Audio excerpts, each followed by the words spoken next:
Bonjour à toutes, bonjour à tous. Nous vous souhaitons la bienvenue dans ce webinaire qui est organisé par AFGES Formation, un organisme de formation spécialisé dans la banque, l'assurance et la finance.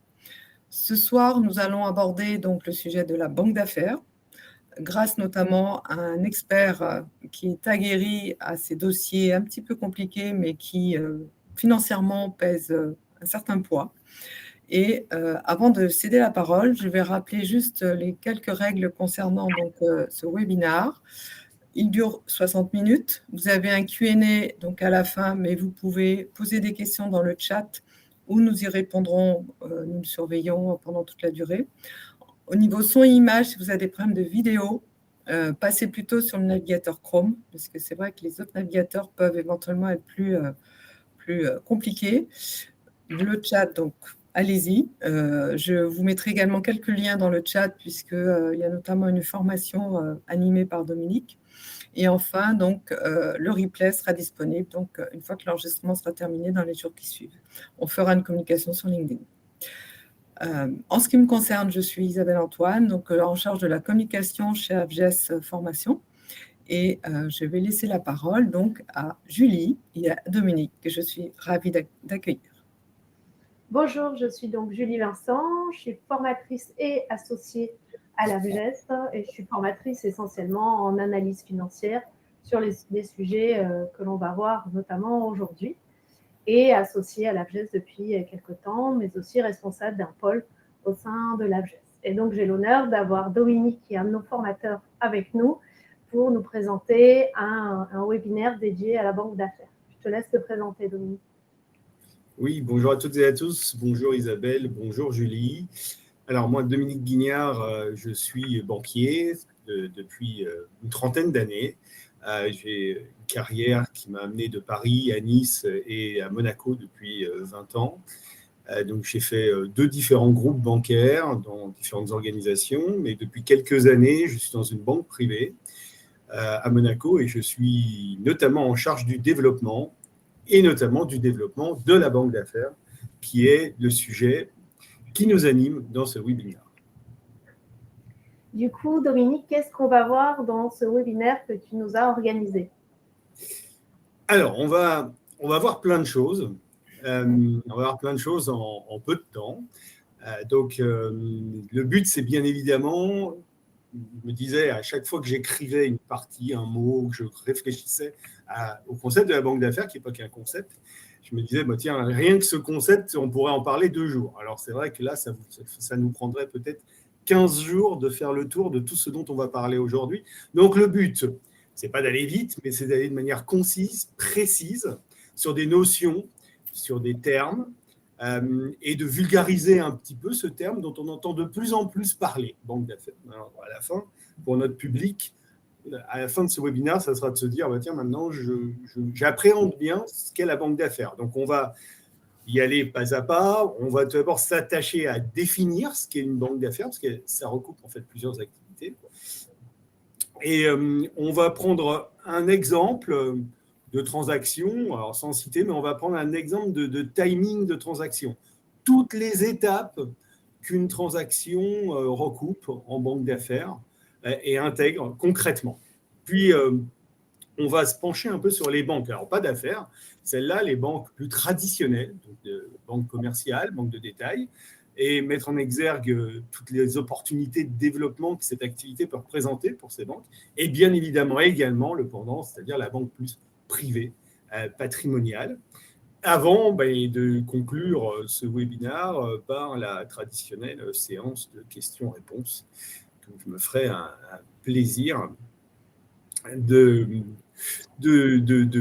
clôturer avec cette séance. Donc voilà, un beau programme, un programme assez étoffé et où il y aura aussi pas mal de terminologies différentes, souvent en anglais, je m'excuse par avance, mais bien évidemment, on les traduira toutes pour une nouvelle fois, comme on se disait, vulgariser toute cette terminologie autour de la banque d'affaires.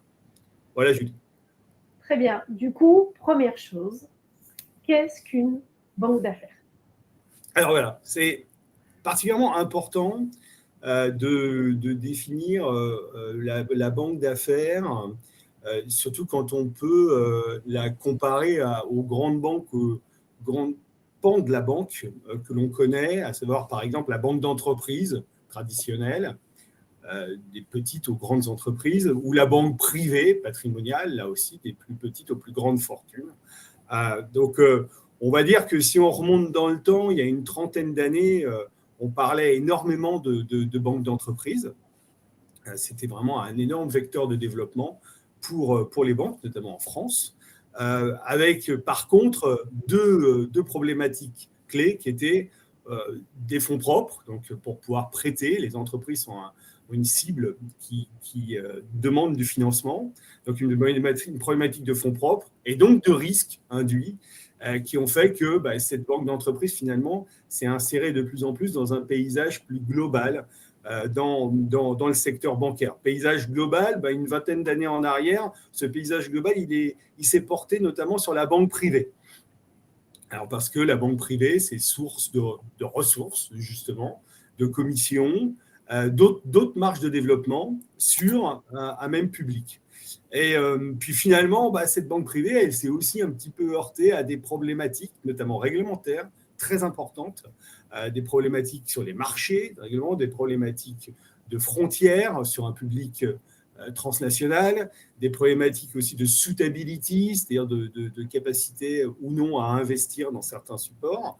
Donc, elle s'est aussi complexifiée. Il y a certains publics qu'on a pu être capable de toucher. Et puis finalement, peu à peu, on a vu apparaître cette problématique de banque d'affaires qui finalement est un peu le trait d'union entre la banque d'entreprise et la banque privée. Le trait d'union, le dénominateur commun. Alors, c'est qui le dénominateur commun, si on devait le définir? C'est l'entrepreneur, en fait. L'entrepreneur, le dirigeant actionnaire. C'est ça le dénominateur commun entre l'entreprise qu'il dirige et puis son patrimoine à titre privé. Alors, qu'est-ce qu'elle fait, la banque d'affaires, pour l'entrepreneur? Elle fait plein de choses.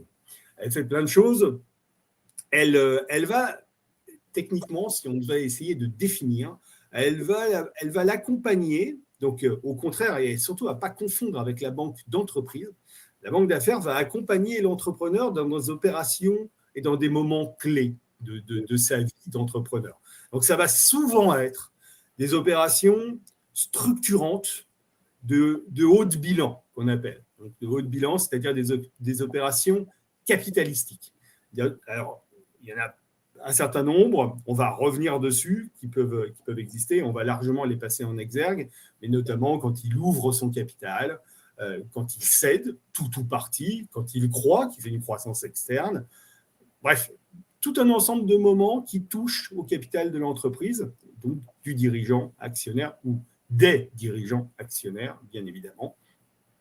C'est ça la banque d'affaires, la banque d'affaires va accompagner ces moments-là. Alors, quand on définit la banque d'affaires, c'est important de définir tout de suite, un petit anglicisme. On parle souvent de M&A. Alors, on va souvent voir dans les articles autour de la banque d'affaires, le M&A. Donc, M&A, Merger and Acquisition, en anglais, donc fusion-acquisition. Mais on peut aussi parler cession-transmission, c'est ce que je viens de dire. Et c'est toutes ces problématiques-là, toutes ces opérations-là que la banque d'affaires a vocation à accompagner. Autre point important dans la banque d'affaires, on parle de conseil. Donc, la banque d'affaires va facturer, et uniquement facturer, des honoraires. Donc, souvent, on parle de commission, de fees en anglais. Donc, là aussi, c'est un terme qui va souvent revenir. Donc, en fait, elle va facturer des honoraires d'accompagnement de ces opérations jusqu'à leur débouclage. Donc, l'intérêt pour une banque, et même pour d'autres, on va voir qu'il n'y a pas que le public, des banques qui est concerné dans cet écosystème. Pour une banque, l'intérêt, c'est que ça ne nécessite pas de fonds propres. Là, on n'est pas dans le financement, on est juste dans la facturation d'honoraires, de commissions. Autre chose importante dans ce secteur d'activité, ce n'est pas un secteur d'activité à proprement dit réglementé. C'est-à-dire que pas n'importe qui, parce qu'il faut une certaine expérience, et là aussi, on va y revenir dans ce webinaire, mais on peut monter assez facilement une structure de conseils à l'entrepreneur sur tous ces moments clés. Ça ne nécessite pas tous les agréments que pourrait nécessiter une banque, une société de gestion, ou même, puisqu'on parle de transactions, tout ce qui est lié à un lien avec l'immobilier, qui nécessite tout un ensemble d'agréments, de formation, etc. Non, la banque d'affaires, c'est déréglementé. C'est du conseil en cession de titres d'entreprise, ce qu'on appelle en anglais share deal. Donc voilà, et donc ça ne fait pas l'objet d'une réglementation spécifique, ni en France, ni en Europe. Alors ensuite, dernier point, j'ai parlé d'écosystème. Alors, quand on parle de banque d'affaires, il y a le nom banque dedans. C'est vrai que tout de suite, on se dit, tiens, c'est une banque. Bon, en fait, je viens de vous expliquer, finalement, ce n'est pas très exactement une activité de banque. C'est vrai que souvent, on retrouve des banques dans cette activité, mais on va avoir un écosystème de tout un ensemble de métiers spécialisés qui sont intégrés dans les banques d'affaires. Tout d'abord, il y a des boutiques, comme je vous ai dit, des boutiques indépendantes qui ont souvent se sont créées sur d'anciens banquiers, sur des gens qui ont pu être assez aguerris, et on reviendra dessus, dans ce secteur d'activité par le passé, et qui rentrent dans le privé. Et donc, on a tout un ensemble de boutiques, on en compte à peu près, c'est difficile de les décompter dans ce secteur, mais on peut dire qu'on en compte à peu près 1 millier en France à l'heure actuelle. Donc, il y en a beaucoup. Et puis, il va y avoir aussi dans cet écosystème de banque d'affaires tout un ensemble de cabinets d'audit pour des audits spécialisés. Là aussi, on reviendra lorsqu'on définira la transaction, le moment de l'audit, des cabinets de ressources humaines, des avocats spécialisés, avocats d'affaires, et bien entendu, des banques. Donc, dans les banques, on va avoir des banques traditionnelles et puis des plus grandes banques selon la taille du deal. Mais ça aussi, ça fait partie de choses sur lesquelles on reviendra dans les prochaines minutes. Voilà comment on peut définir cette banque d'affaires. Julie, en quelques mots. Très bien, merci beaucoup. Du coup, quelles sont les activités, les problématiques qui rentrent concrètement dans le giron de la fameuse banque d'affaires? Alors voilà, effectivement, les activités que l'on va retrouver, ça va être dans un premier temps la problématique du mandat. En fait, il va y avoir un mandat qui va être signé, un contrat d'accompagnement qui va être signé avec la banque d'affaires et le dirigeant. Donc un mandat de cession, transmission d'entreprise. Et ce mandat, il peut être signé sous généralement 2 angles, sell side, buy side. Alors, sell side, c'est-à-dire côté vendeur, si le dirigeant est vendeur, ou buy side, s'il est acquéreur. Alors, le plus fréquent, c'est le mandat de vente. C'est le sell side, c'est le plus habituel, qui est notamment pratiqué, je dirais, sur les plus petites capitalisations, et on reviendra sur ce concept dans cette partie-là un peu plus tard. Ensuite, il va y avoir un mandat qui va être la plupart du temps exclusif. Alors, pourquoi exclusif? Parce que, je vais faire un petit parallèle avec l'immobilier. C'est vrai on est dans le monde de la transaction et la banque d'affaires, à l'instar de l'agence, va souvent avoir besoin d'une réelle exclusivité pour être certaine qu'elle travaille le mandat de la manière la plus propice, la plus profonde et la plus proche du dirigeant. Ça va être difficile pour le dirigeant, on reviendra, mais c'est un temps important qui est consacré à la cession. Et généralement, l'exclusivité va de soi, en contrepartie, bien évidemment, d'une durée limitée de ce mandat selon le temps nécessaire au travail du deal. Là aussi, quand je parle de deal, c'est transaction. Enfin, là, on parle de la même chose. Côté buy-side, c'est une alternative qui est réellement digne d'intérêt, d'accompagner un acquéreur, d'accompagner un dirigeant, un entrepreneur sur une croissance externe potentielle. L'écueil, c'est que c'est plus compliqué d'aller rechercher une cible.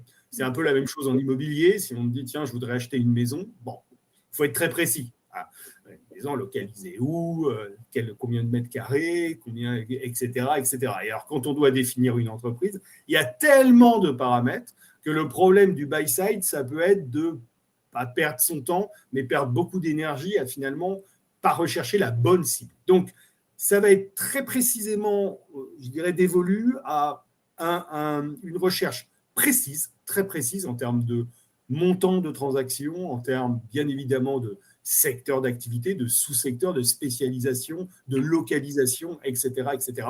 Plus la demande du dirigeant sera précise et plus elle sera travaillable. Alors, on va aussi souvent retrouver des mandats de croissance externe, des mandats sell-side, buy-side, pardon, sur des grandes entreprises. Parce que, par définition, une grande entreprise est plus souvent à l'acquisition qu'à la vente. Parce que ce sont des entreprises qui grandissent en rachetant des concurrents, en se spécialisant sur d'autres secteurs d'activité, amont, aval de leur chaîne d'exploitation, et qui vont très souvent être intéressés par le rachat d'autres entreprises. Donc, plus notre client détient une grande entreprise, et plus potentiellement on va être buy-side. Alors ensuite, il y a aussi ce que ça recoupe, la banque d'affaires, c'est aussi tout ce qui est transmission. Alors, il faut savoir finalement que quand on parle à un dirigeant, 95% des dirigeants, j'aurais tendance même à dire, enfin, tous les dirigeants qui ont des enfants, un peu quelque part un jour se sont dit, j'aimerais bien que mes enfants reprennent mon entreprise. C'est quand même, il y a souvent cela, c'est la base de la transmission, c'est de se dire, finalement, j'aimerais bien que ça reste dans la famille. Alors, j'ai envie de dire, ça se fait relativement souvent, et ça va demander un accompagnement un peu différent, on va revenir dessus, accompagnement de transfert intergénérationnel, et puis les problématiques familiales, c'est pas toujours simple, mais j'ai envie de dire, c'est pas toujours les mêmes acteurs qui vont accompagner, pas forcément trop des banques d'affaires, mais plutôt des conseils sur d'autres problématiques de ressources humaines, etc., d'accompagnement. Bon, voilà, de faire grandir les enfants pour pouvoir reprendre l'entreprise. En tout cas, la transmission fait totalement partie du giron de la banque d'affaires. Ensuite, il y a toute la partie de financement.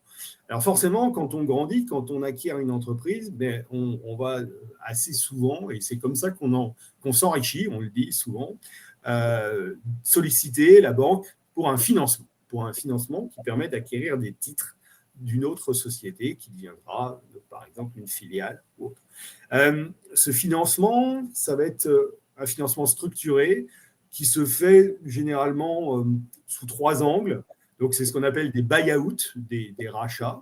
Donc, il peut y avoir un leverage buy-out, LBO, un rachat avec effet de levier. L'effet de levier, c'est très clairement, notamment la dette.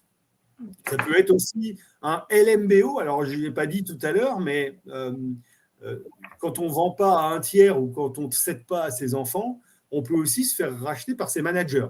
Ça, c'est quelque chose qui arrive assez fréquemment. Donc, le LMBO, c'est un financement que sollicitent les managers pour racheter l'entreprise. Et d'une manière générale, tout ce qui est OBO, opération, buy-out, de haut de bilan qui permettent de financer des titres ou de les refinancer. Donc, toute cette partie financement, elle est très importante pour les banques dans la banque d'affaires. Alors là, par contre, de nouveau, elle sollicite du bilan, des fonds propres. Donc, on tombe dans une partie plus traditionnelle, mais très structurée, où on va retrouver des pools bancaires, où on va retrouver des garanties très spécifiques, bien au-delà du nantissement des titres de la cible. On va aller sur des covenants, sur des ratios à respecter, exercice après exercice, pour arriver à encadrer le risque que tout cela dérape.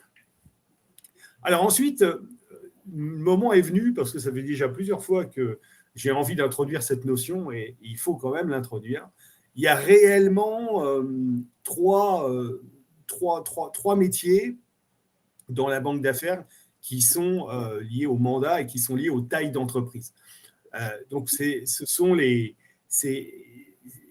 notions de taille. Donc, on va parler de small cap, donc de petite capitalisation, valorisation, de mid cap et de large cap sont fondamentales. Et on ne retrouve pas les mêmes acteurs, pas les mêmes processus, et on va rapidement le comprendre. Dans le small cap, on est sur des valorisations généralement de 5 à 20 millions d'euros. Donc, on va avoir beaucoup de ces petites entreprises en région, par exemple, dans un tissu très régional où on va retrouver beaucoup de petites boutiques, ces fameuses boutiques indépendantes qui font du M&A et qui ont une forte relation de proximité avec ces dirigeants très anciennes, etc., très encastrés. Et là, très, très clairement, ces petites boutiques ont une vraie manne à travailler ce small cap avec beaucoup d'humains et avec également une notion importante, une transaction unique. C'est-à-dire que souvent, one shot. On tombe sur des petites entreprises qui n'ont pas grandi. Donc, on a souvent des dirigeants qui les ont, par exemple, rachetés ou créés il y a 20 ans, 30 ans. C'est toute leur vie, c'est leur bébé. Et ils vont vendre une fois cette entreprise et généralement, la plupart du temps, partir en retraite. Donc, ça va être aussi une problématique de capital retraite, mais on reviendra dessus un peu plus tard. Ensuite, il y a la notion de mid-cap sur des valorisations plus importantes qui sont, alors, quand je définis des niveaux de capitalisation, selon les boutiques, selon les banques, selon les pays même, ça peut varier. Donc, on est dans des grandes masses, on va dire. Mais le mid-cap, on est toujours dans l'univers du non-coté et on est sur des valorisations souvent de 20 à 150 millions d'euros. Donc, des entreprises souvent déjà plus nationales, voire internationales, mais toujours dans le non-coté. Et on va là retrouver de nouveau ces structures indépendantes, mais de plus grosse taille. Il y en a un certain nombre à Paris, il y en a un certain nombre dans toutes les capitales, dans toutes les grandes métropoles. On va retrouver également les banques. Donc, on va retrouver les banques avec des filiales, on va retrouver des banques d'affaires, de banques privées. On va retrouver là beaucoup d'acteurs sur le mid-cap. On va retrouver aussi des dirigeants plus aguerris. Souvent, ce n'est pas leur seule opération, ils en font plus. Ils ont souvent déjà grandi par build-up, par achat d'entreprises. Donc là, il y a une cession totale ou partielle. Les fonds d'investissement, notamment de private equity, donc là, je vous ai dit, on est dans le non-coté. On a une vraie présence des fonds d'investissement qui sont très actifs pour acquérir des cibles, que ce soit en minoritaire ou en majoritaire. Et donc là, on a tout un univers très différent du small cap. Et puis ensuite, on a le large cap, au-delà de 150 millions pour certains, au-delà de 250, 300 millions.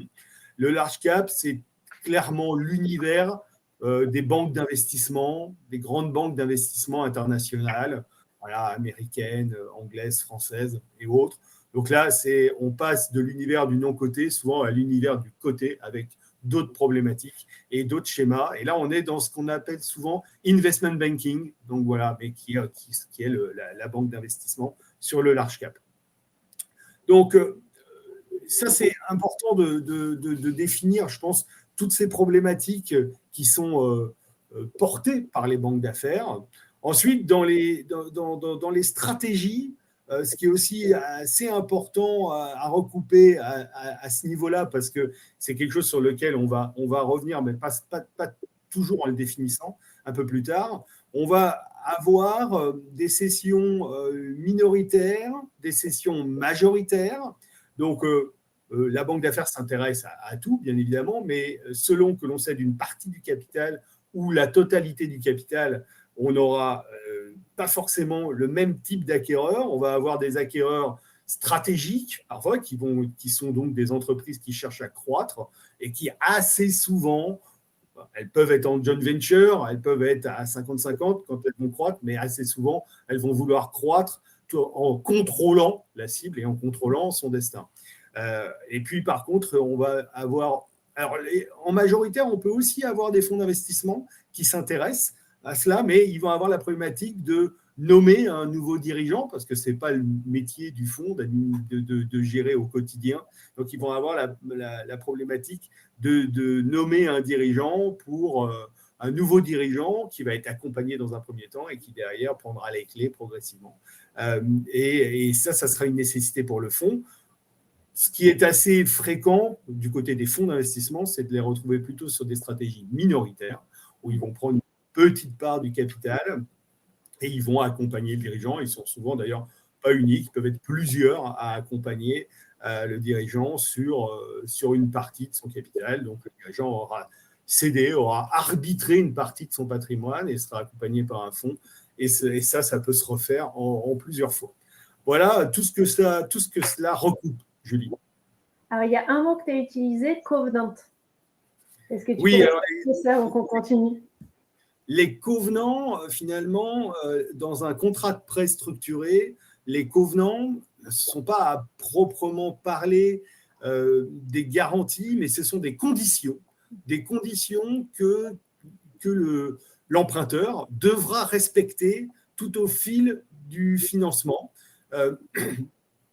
Et ces covenants sont souvent liés à des ratios de rentabilité, des ratios de structure qu'il faudra respecter, ne pas dépasser pour, je dirais, rester dans le cadre du profil de risque qu'aura défini le pool de financiers qui participent à ce financement. Donc, ce sont des conditions particulières assez spécifiques, mais finalement, on retrouve souvent les mêmes en termes de covenants dans ces financements structurés. Et effectivement, c'est ce qui permet, dans ce type de financement qui ne bénéficie pas de garanties réelles, qui bénéficie assez rarement de la caution du dirigeant, qui ne bénéficie pas, bien évidemment,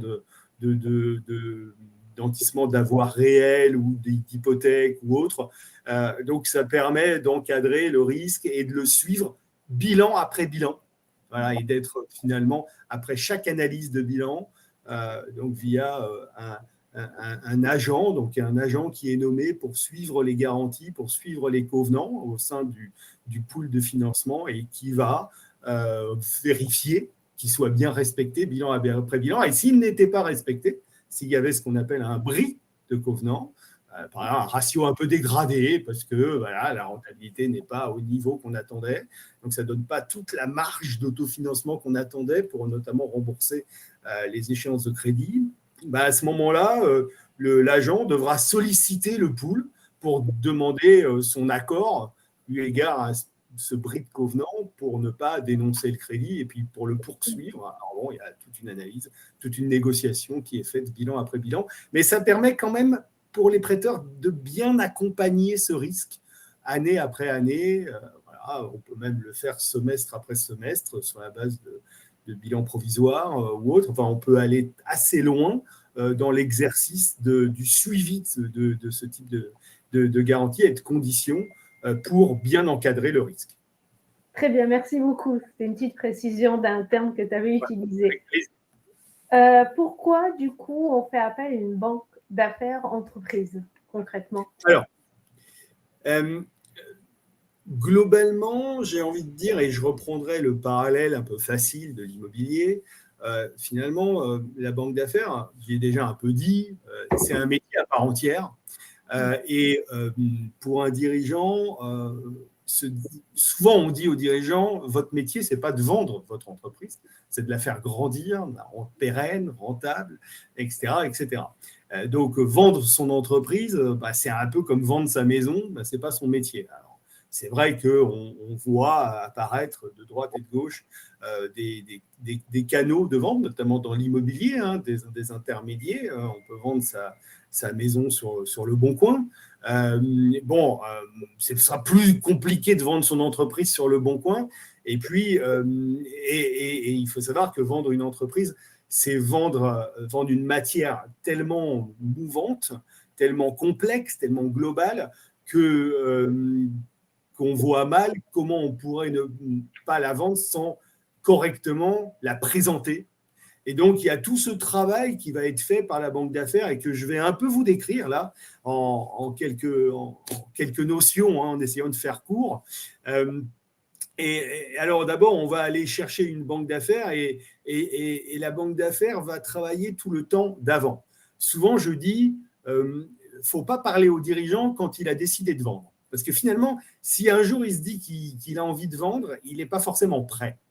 Et si on arrive à temporellement appréhender dans nos discussions plusieurs années en amont, hein, donc c'est un temps très long, plusieurs années en amont, et ce n'est pas parce que notre dirigeant atteint 60 ans ou 65 ans qu'on se dit tiens, ça va être le moment.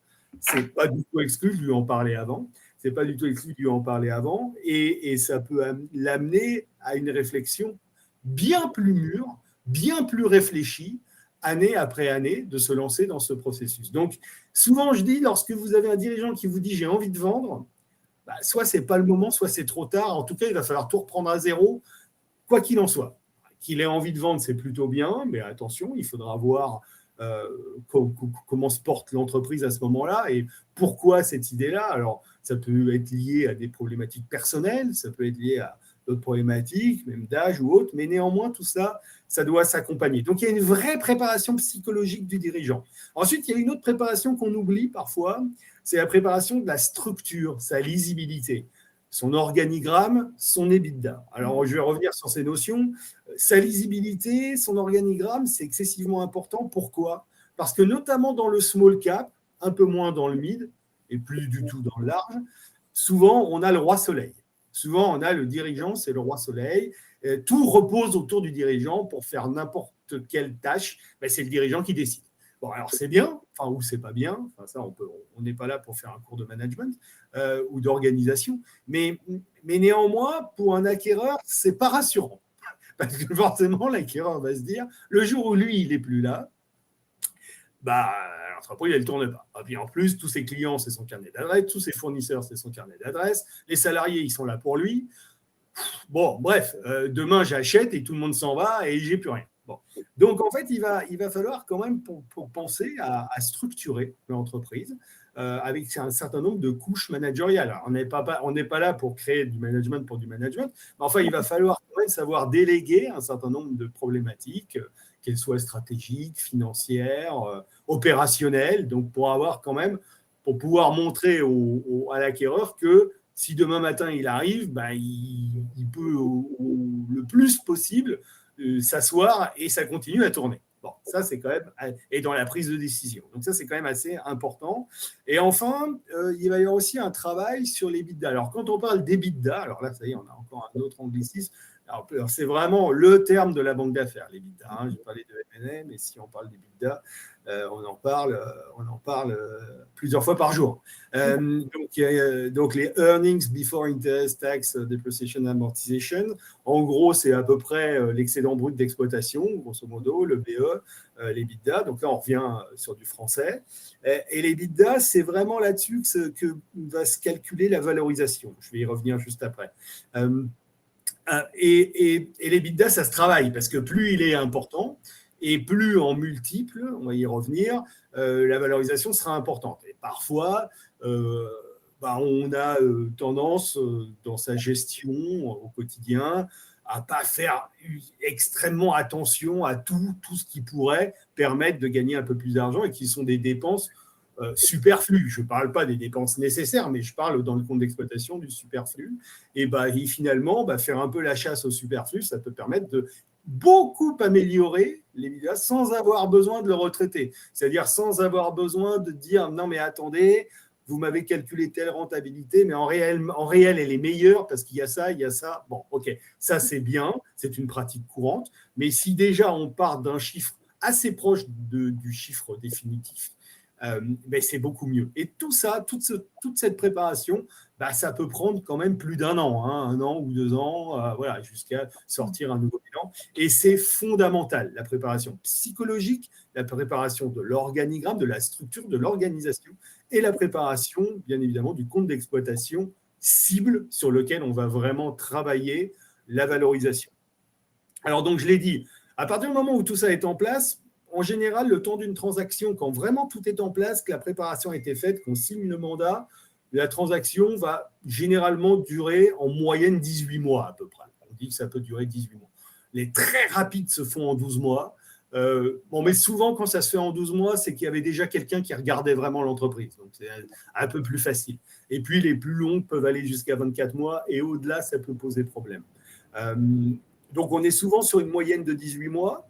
On va démarrer le travail, et c'est en ça que c'est important de faire appel à une banque d'affaires, par ce qu'on appelle des audits financiers, juridiques. Donc le terme dans le M&A, ce sont les due diligence. Voilà, si on entend parler de due diligence, ce sont tout simplement des audits qui permettent de passer à la maille très, très, très, très fine tout ce qui constitue la structure, l'exploitation, et donc de pouvoir valider. Alors, ce n'est pas l'expert comptable, le commissaire aux comptes, parce que là, il peut être en conflit d'intérêts. Donc, il va y avoir des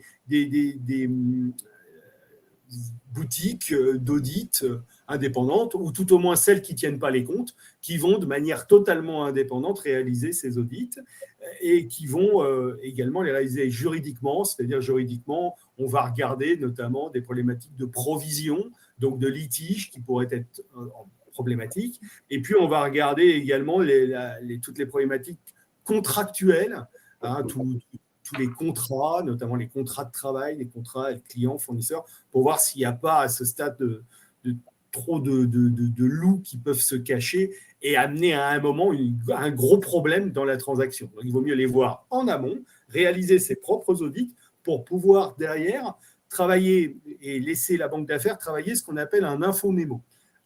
Donc, l'infomémo, ça va être un document d'une trentaine, d'une quarantaine, d'une cinquantaine de pages, un document assez important qui va présenter l'intégralité de l'entreprise, son marché, son histoire, sa stratégie, c'est bien évidemment ces grandes masses financières, voilà, pour que un acquéreur potentiellement se fasse une idée rapide de est-ce que cette entreprise peut m'intéresser ou pas. Donc cet infomémo, il va s'appuyer assez fortement sur les due diligence qui ont été réalisées pour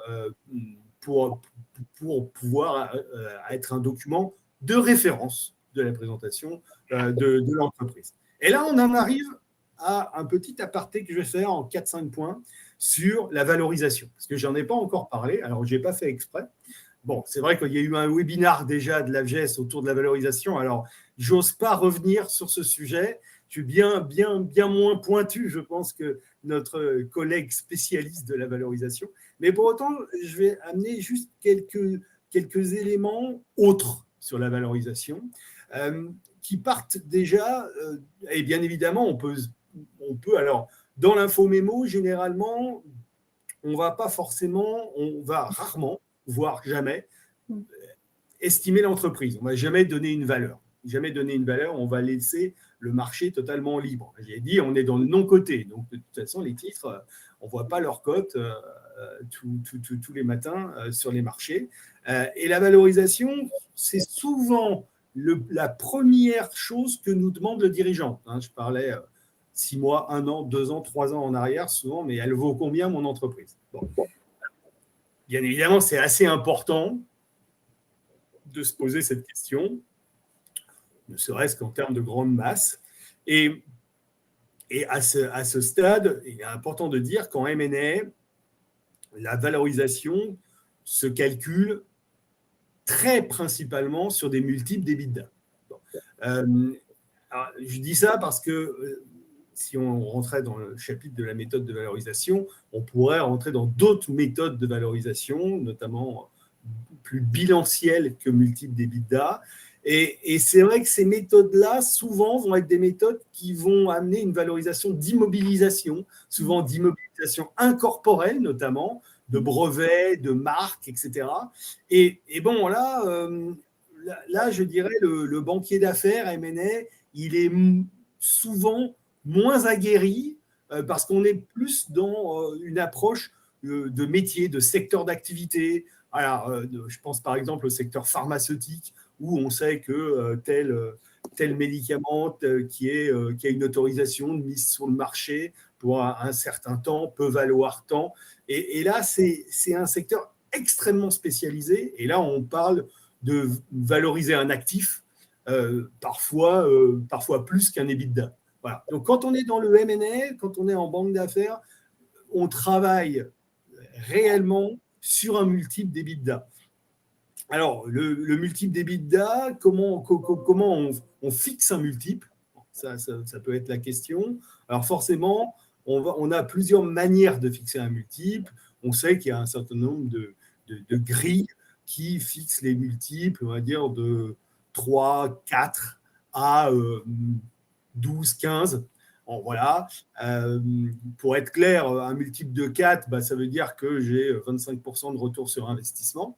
Et puis un multiple de 15, j'ai 7%. Alors, la moyenne du MNS, souvent, ça va être un multiple autour de 7, parce que souvent, le private equity va aller cibler un retour sur investissement de 15%. Voilà, c'est pour ça que souvent, on parle de 7. Mais en fait, tout ça, ça va dépendre de la taille de l'entreprise, ça va dépendre aussi de son secteur d'activité, et ça va surtout dépendre de la récurrence de son chiffre d'affaires. Voilà. Si l'entreprise travaille sur des contrats qui sont remis en cause tous les mois, partir sur 7 années d'EBITDA, c'est quand même un exercice complexe. Et ça, il va falloir l'expliquer aux dirigeants. Mais ensuite, on peut aller chercher tout un ensemble de valeurs additionnelles, de goodwill, de petits goodwill dans l'entreprise, de ce qu'on n'a pas forcément vu, qui font que l'entreprise a des spécialités qui sont rares, et sur une niche qui est rare, et toute forme de rareté,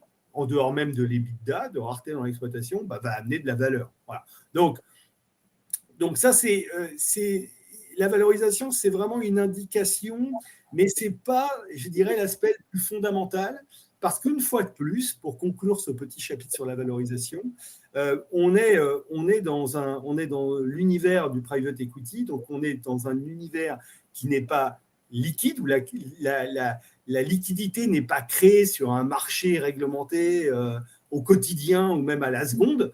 Voilà, donc on est sur un marché de gré à gré. Donc ça ne sert à rien de valoriser si l'entreprise n'est pas vendable, parce qu'il n'y aura personne qui ne voudra jamais l'acheter, que ce soit à 10 millions ou même à 5. Donc de toute façon, voilà, le plus important, c'est de la rendre réellement vendable à ce multiple, parce qu'elle sera intéressante pour un acquéreur qui y verra, notamment dans l'info-mémo et notamment dans les discussions avec les dirigeants, tout un ensemble de valeurs ajoutées dont il ne dispose pas aujourd'hui avec sa propre entreprise, et qui donc le rendent, amène son intérêt à cette transaction. Alors ensuite, la transaction, je vois que le temps passe, mais donc la transaction, elle n'est pas finie.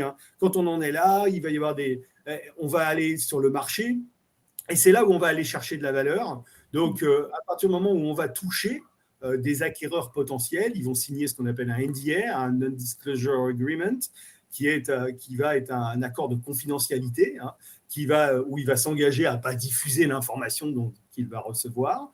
Et puis, derrière, s'il a un intérêt, l'acquéreur fera d'abord une non-binding offer, une offre non engageante, qui amènera des discussions, et qui, si le vendeur y voit un réel intérêt, en la retravaillant un peu, pourra arriver à une offre engageante. Et l'offre engageante amènera l'ouverture d'une période d'exclusivité où tout sera refermé, c'est-à-dire que la banque d'affaires et le dirigeant s'interdiront d'aller chercher une autre offre et travailleront. Donc, l'acquéreur va aller pendant ce temps-là travailler tout ce qu'il a promis. Il a promis de donner tant d'argent, parfois il va aller chercher un financement. Il a promis de donner une garantie bancaire parce qu'il y a une garantie d'actifs passifs qui a été demandée.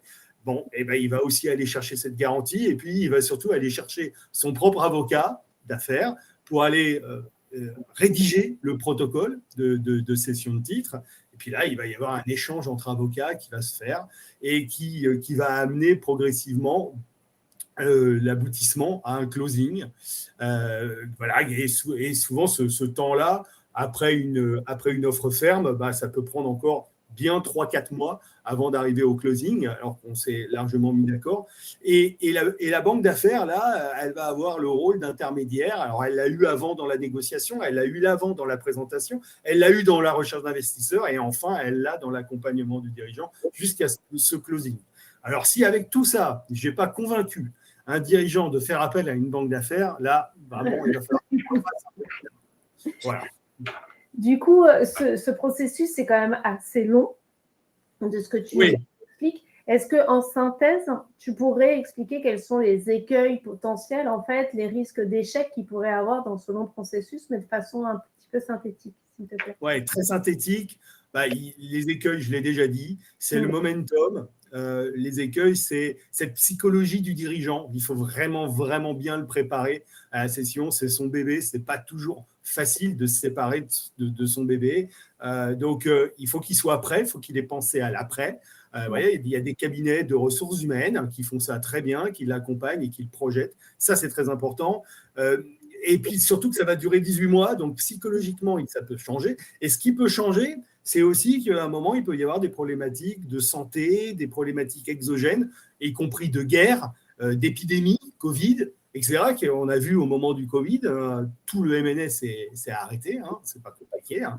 Vous ne vendez plus votre entreprise à ce moment-là.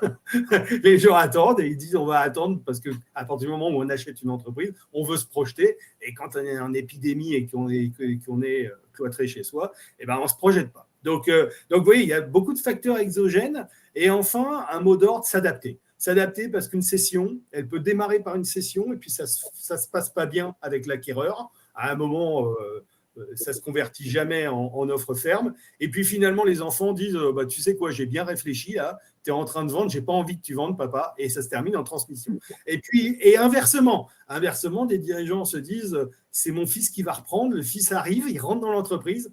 Chose pas facile, hein, d'être le fils du fondateur ou le fils du patron. Et puis, ça se passe mal. Et puis, finalement, au début, on pensait qu'il transmettrait. On a commencé à tout préparer et ça se termine en session parce que finalement, il dit, le fils, là, il part sur un projet personnel. Voilà. Et donc, s'adapter. Donc, les écoles, il y en a plein, Julie, mais il faut être très adaptatif. Très bien. Et du coup, cette banque d'affaires, en quoi elle peut être un levier de développement pour une banque commerciale? Alors, on y arrive. Oui, effectivement, pour une banque commerciale, alors d'abord, pour la banque commerciale, je l'ai dit en introduction, la banque d'affaires, c'est vraiment le trait d'union entre tous les métiers qui touchent l'entrepreneur. Alors, la banque commerciale, elle connaît l'entrepreneur. Et pour donner un petit chiffre, un peu de macroéconomie, on estime que dans les 5 ans à venir, alors, ça fait 15 ans que j'entends parler des baby-boomers qui vont être en retraite. Bon. Alors, il faut savoir que les dirigeants, ce n'est pas les mêmes baby-boomers, hein, parce que la retraite pour un dirigeant, il n'est pas rare d'avoir des dirigeants d'entreprise qui sont âgés de 80 ans, 85 ans et qui vous disent « je suis beaucoup trop jeune pour céder ». Donc, bon, voilà. Donc, c'est un autre public, mais néanmoins, on estime quand même que là, il devrait y avoir un boom de la cession d'entreprise. On parle de 370 000 cessions d'entreprise en France dans les 5 ans. Alors, autant te dire qu'il y a beaucoup, beaucoup de clients des banques commerciales qui devraient être touchés. Et donc, il y a un enjeu sociétal. Et pourquoi, pour la banque commerciale, c'est crucial de s'y intéresser? Parce que quand une entreprise est cédée, en fait, il y a 4 clients qui peuvent être touchés. Il y a l'entreprise, le client entreprise, il y a l'entrepreneur à titre privé, il y a l'acquéreur et il y a la structure de l'acquéreur, entreprise. Donc, en fait, on peut toucher à la transaction sur 4 plans. Et puis, après, on peut même, pourquoi pas, appréhender les 4. Voilà, auquel cas, on fait, en termes de développement, quelque chose de formidable. Donc, il y a un enjeu relationnel énorme. Parce que, qui plus est, si on ne l'a pas prévu et qu'elle change de main, il est fréquent qu'elle change de banque. Donc, bon, si on veut pérenniser la relation, il s'agit de s'intéresser à ces 4 relations. Vendeur, privé, corporate, acquéreur, privé, corporate. Enfin, l'appréhender, c'est bien se dire que, et notamment du côté entreprise, on doit parler aux dirigeants. Le banquier d'entreprise, généralement, parle au directeur financier dans le day-to-day, dans le fonctionnement, la gestion de l'entreprise au quotidien. Or, le directeur financier, je peux le dire, n'est pas forcément toujours au courant des projets du dirigeant. Voilà. Donc, il s'agit, si on veut être en amont, d'être dans les petits papiers du dirigeant, de très bien le connaître. Et souvent, on l'appréhende mieux à titre privé sur ces problématiques-là que via son entreprise. Donc, en fait, on va se retrouver, vous savez comment les banques commerciales sont organisées aujourd'hui, sur 2 structures différentes. La structure qui gère l'entreprise, la structure qui gère la personne privée. Et là, il s'agit d'arriver à se parler intelligemment, main dans la main, pour faire ce qu'on appelle une activité là, de trait d'union, de coverage transverse, pour appréhender le dirigeant et savoir l'emmener intelligemment et l'accompagner en amont intelligemment vers cette notion de cession, transmission de son entreprise. Donc, la banque commerciale est là toutes les clés pour réussir, mais c'est vrai qu'elle doit savoir jouer sur tous ces tableaux avec tous ces banquiers qui touchent le vendeur ou potentiellement, de l'autre côté, bien évidemment, le groupe acquéreur. Après, l'autre enjeu pour la banque commerciale, c'est la partie financement dont on a parlé, puisque la banque commerciale a vocation à financer des opérations, et notamment des opérations structurées de croissance externe, dans le cadre de pools, de banques, etc. Mais encore faut-il s'y insérer. Et financer dans un LBO, dans un LMBO, une croissance externe, c'est pérenniser sur 5 ans ou sur 7 ans cette relation. Donc, c'est quand même quelque chose qui est particulièrement sensible. Et puis, dans la transmission, pour la banque commerciale, il y a aussi tout ce qui est cette approche intergénérationnelle. On a parlé des enfants. Et la banque commerciale, elle a aussi cet enjeu de récupérer les enfants en tant que clients. Parce que là encore, si les enfants, finalement, prennent le gouvernail de l'entreprise, ils peuvent se dire aussi j'ai envie de changer de banque, finalement cette banque c'est pas celle que je préfère. Donc ça, il faut de travailler bien en amont et de travailler ce qu'on appelle la next gen, ces enfants qui arrivent et qui prennent la suite. Donc énormément d'enjeux pour la banque commerciale, de relations pérennes sur tout un ensemble de tableaux. Moi, je vois un atout spécifique aussi pour les banques privées. Est-ce que tu peux nous expliquer en quoi est-ce que cette banque d'affaires entreprise peut être un vrai atout pour la banque privée? Alors effectivement, j'ai envie de dire la banque privée, la banque patrimoniale, le wealth management, a l'habitude de gérer des patrimoines via tout un ensemble, tout un panel de produits traditionnels. Ils vont aussi gérer un public, des relations qui souvent sont des relations des clients plus âgés, retraités, etc. Donc, ils sont très aguerris pour gérer ces relations-là. Et là, elles vont avoir l'enjeu de gérer en amont des relations potentielles. Parce que finalement, elles vont gérer des dirigeants. Généralement, 90% du patrimoine des dirigeants, c'est la valorisation de leur entreprise. C'est assez rare qu'ils aient un gros compte en banque privée.